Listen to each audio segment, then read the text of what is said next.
Lek gak ngono piye ya to. Dihapusi cek 3M ngono sadurunge ki apa ya ora dicek ngono lho, sadurunge digawe resmi ning buku nikah ngono kae ditulis. Oh, ngerti-ngerti cek palsu. Beh, sadurunge apa anu kan mesti omongan ya to.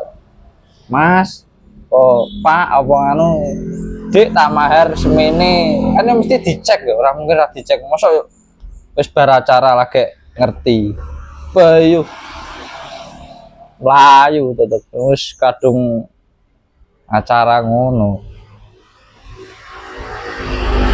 Bisa ngerti kuting aku ya ora roh piye.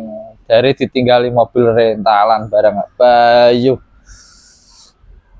Modal mobil rentalan cek palsu iso untuk wong wedok. Beh. Wis ta. Salam lambok nggih.